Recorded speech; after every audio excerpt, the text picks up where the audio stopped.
여러분 평안하십니까?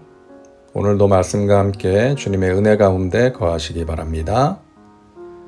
오늘 말씀은 고린도전서 7장입니다. 바울이 고린도 교회에 우리가 보고 있는 서신을 보내기 전에 고린도 교인들은 바울에게 편지를 보내서 몇 가지 이슈에 대해 질문을 했습니다. 7장 1절을 보면 알 수 있죠. 너희가 쓴 문제에 대하여 말하면, 그러니까 고린도 교인들이 바울에게 글로써 자신들의 궁금한 점들을 질문했던 것입니다. 바울은 고린도 교인들이 질문한 이슈에 대해 대답하기 시작하는데요. 첫 번째 이슈는 결혼에 관한 것입니다. 오늘 7장에 나와 있는 몇 가지 내용을 살펴보면 먼저 바울은 부부 관계에 대해 말하는데요. 남편은 그 아내에 대한 의무를 다하고 아내도 그 남편에게 그렇게 할지라. 여기서 의무를 다한다는 말은 빚을 갚다라는 의미를 가진 말인데요. 성관계에 대한 표현입니다. 부부가 서로 간의 성적인 권리를 존중하고 배우자의 성적인 욕구를 충족시켜 주어야 할 의무가 있다는 것입니다. 서로 분방하지 말라.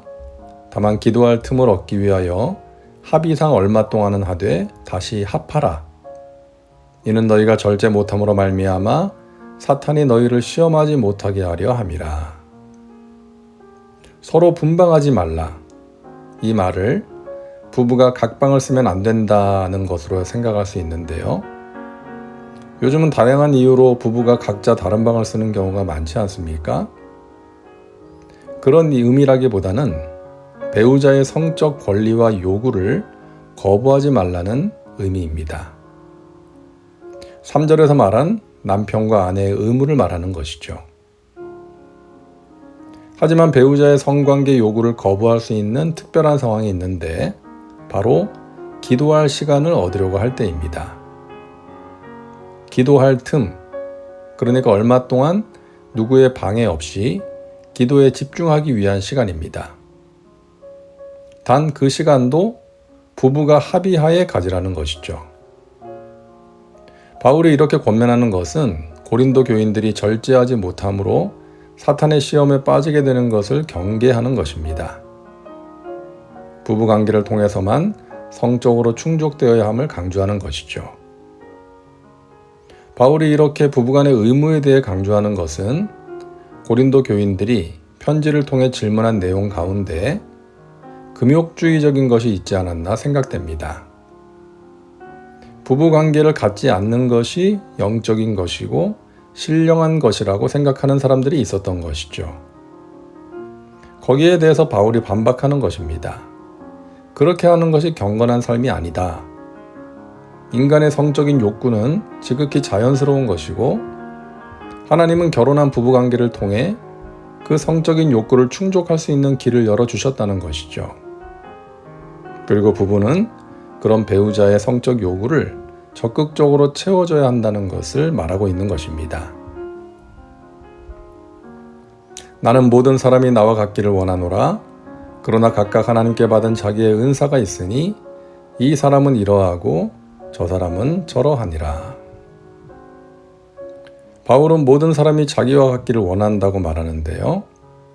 바울은 독신입니다. 그래서 아직 결혼하지 않은 사람들에게 자기처럼 결혼하지 않고 독신으로 지내는 것도 그리스도인이 택할 수 있는 하나의 옵션이라는 것이죠. 결혼을 하지 않는 것이 꼭 나쁜 것만은 아니라는 것입니다. 하지만 모든 사람이 그렇게 살 수는 없기에 개인적으로 선택하라는 말을 덧붙입니다. 하나님이 주신 은사, 즉 선물에 따라서 결혼을 해도 좋고 안 해도 좋다는 것입니다. 결혼과 비혼 둘 다 좋은 것이고 각 사람이 받은 은사에 따라 결정할 사항이라는 것이죠. 만일 결혼해서 배우자와 함께하고픈 욕망이 강하다면 그 욕망을 억제하며 독신으로 살 필요는 없죠.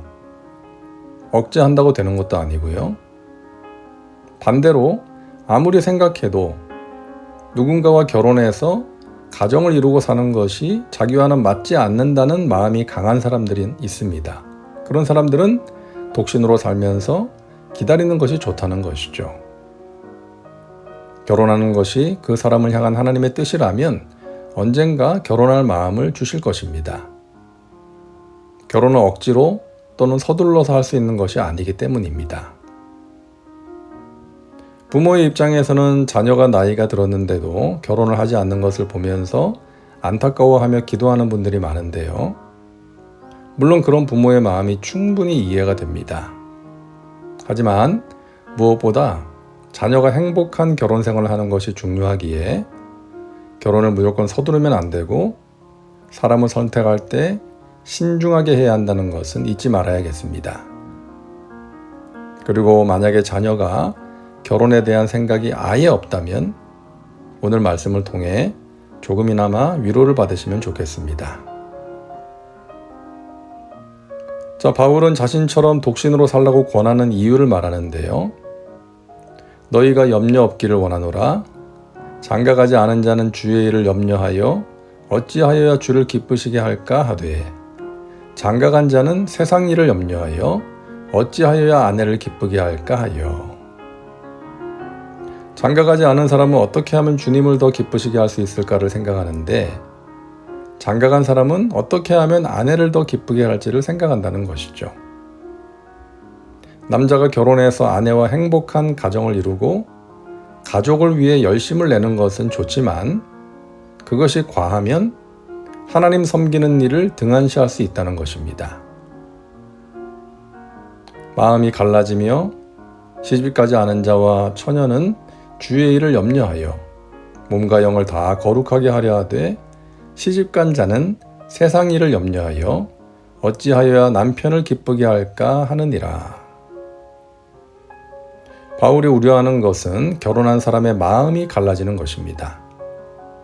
가족에게 매여서 온전히 거룩하게 구별된 삶을 살지 못할 수 있음을 우려하는 것입니다. 바울이 이렇게 권면하는 것은 자신의 경험을 바탕으로 한 것이죠.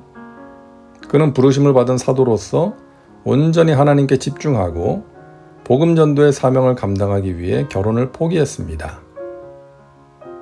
만일 바울이 결혼을 했더라면 가족에 대한 책임감으로 여러 지역을 다니면서 복음을 전하는 일에 올인하기 힘들었을 것이고 자신이 당하는 핍박을 견뎌내기가 매우 힘들었을 것입니다. 오늘 바울의 권면을 보면서 오늘날과는 맞지 않는 말씀이라고 생각할 수도 있을 것입니다. 세상이 많이 바뀌었기 때문이죠. 가정을 등한시한 채 사역에 전념하는 것을 미덕으로 여기는 일은 이제 거의 없습니다.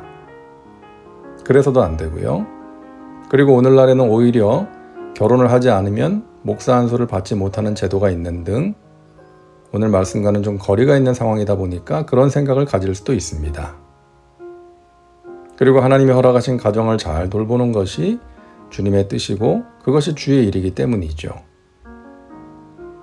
우리는 오늘 고린도서 7장을 보면서 바울의 권면의 의도가 무엇인지 그의 깊은 뜻이 무엇인지를 알아야 합니다.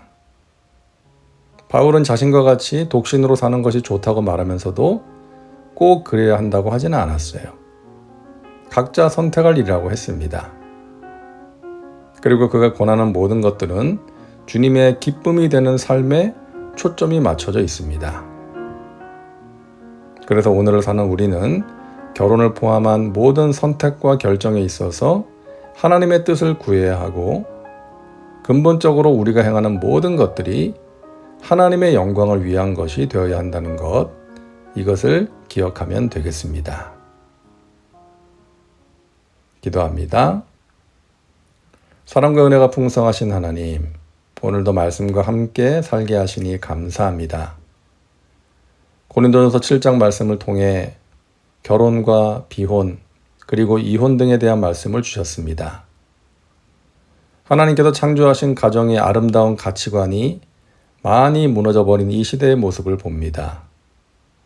우리 믿는 자들은 세상과 구별된 모습으로 하나님의 말씀을 따라 거룩한 삶을 살게 하여 주시옵소서.